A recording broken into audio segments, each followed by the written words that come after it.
William Butler Yeats, an Irishman, is largely considered 20th century's greatest English language poet, and there really is so much to say about Yeats that a brief bio and gloss of the single poem in our class does not do him justice.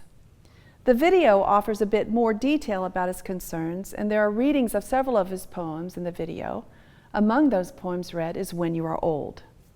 Still, it is good for new readers to have something to look for in Yeats' work, so this short introduction will do for our purpose. Yeats first began his studies as an artist, so be sure to note the visual imagery in the assigned poem. Yeats offers a word picture in all of his work, and When You Are Old is no exception. When you read the poem, do you see the woman he recalls? Can you see her home, the book? Is her history somehow evident to you, even though the speaker offers no specifics regarding her activities except for perhaps her pilgrim soul? And When You Are Old, there's a biographical and historical reference to Maud Gonne, an actress-activist for whom Yeats fell deeply and forever. History tells us he proposed to her many, many times. Alas, she admired his talent, but she married another, and Yeats immortalizes her in many of his works.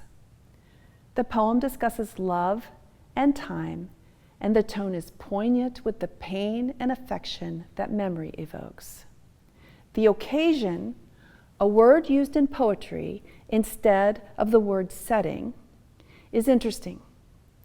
The speaker, a word used in poetry instead of the narrator, looks ahead to the subject, historically Maud Gonne, who he imagines looking back in regret, or at least in melancholy wonder, at what might have happened had she loved the one who would have adored her in spite of time's ravaging effects and the sorrows of her changing face.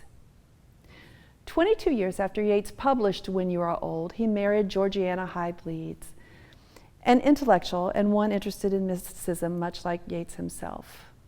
Georgiana actually practiced automatic writing, a method or technique that surrealists held dear.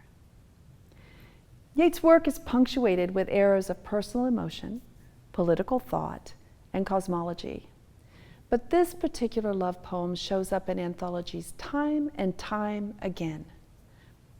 I do not pretend to know precisely why, but I think there is something universal about regret and opportunities missed, the what-ifs of life and love. And When You Are Old somehow captures the idea for us, no matter how old we are, no matter whether we or not we have been in love, and no matter how pragmatic and utilitarian we feel about the power to choose whom we love. The poem's ending is a reference to a romance that would have and should have been heavenly, should have reached the stars, should have been a love story spoken about in ages to come.